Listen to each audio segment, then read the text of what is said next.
Before I was gaming, pre-1958, two very influential war games were published, and they were Tactics 2 and Gettysburg.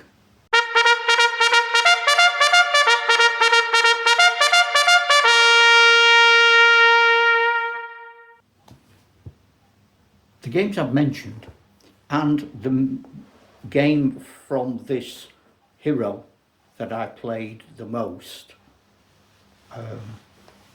Risk, were published by Avalon Hill. There were other companies publishing games, Waddingtons and so on, Battle of Little Bighorn I played, but these were the Avalon Hill games. I also played Campaign a lot, and Diplomacy a lot. The big influence of Avalon Hill on me was later in the 70s, 78, when I got The Sorcerer's Cave, and then 1980 when I got The Mystic Wood. So they were all this period of my embryonic wargaming career. What they did was to produce games with tactics, with recognisable rule systems. Tactics 2 was exactly what it says. It was a tactical game. Same with Gettysburg, based on an actual battle. They weren't figures, they were little card tokens. Same with Sorcerer's Cave, they weren't figures. But it was a very light fantasy. The game was created under the auspices of Avalon Hill, and Avalon Hill was the brainchild of our next hero, Charles S. Roberts. Roberts was born in Maryland. From a young age he was really interested in military history, and he was dissatisfied with the light, fluffy board games that were around at the time. And so he first self-published Tactics 2. And then as a vehicle to commercialise Tactics 2, he founded Avalon Hill Games. His plan was to make games more realistic, deeper thinking, more tactical, just better games. And his attitude to board games specifically revolutionised board games for decades. And so he's the architect of a style of play that didn't exist before.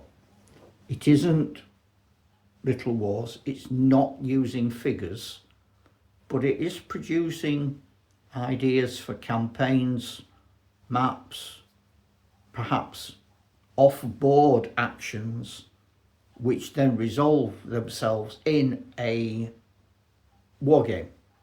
So for example, you might play Gettysburg, and you want then a specific action where two of your counters meet. You already know the terrain for setting it up on your board, and you can put the figures out and you can fight the battle. It's not quite what he intended, but that's often what happened.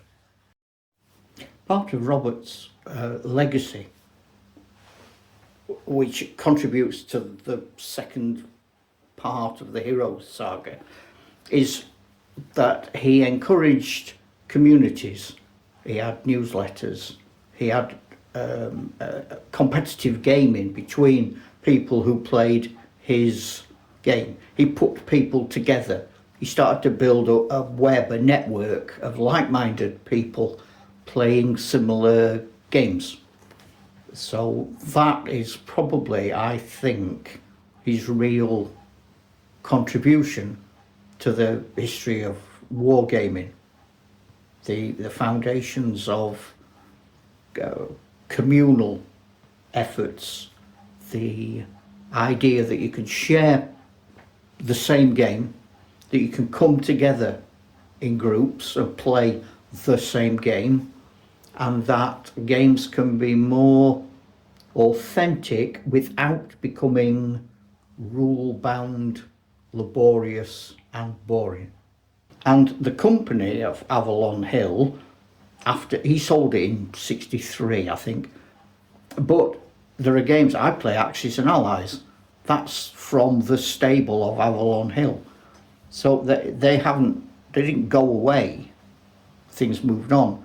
He was so influential in the hobby that he was then recognised, and the Charles S. Roberts Awards were given for design and excellence within the board game industry. So he was fully recognised during his lifetime, and he didn't die very long ago. And perhaps sometimes because Avalon Hill are board games, we don't naturally see the link to the wargaming that we do today. But board gaming is as valid an element of wargaming as anything else. So Charles makes it onto our list, and we thank him for his efforts. Ta-ra, Chuck.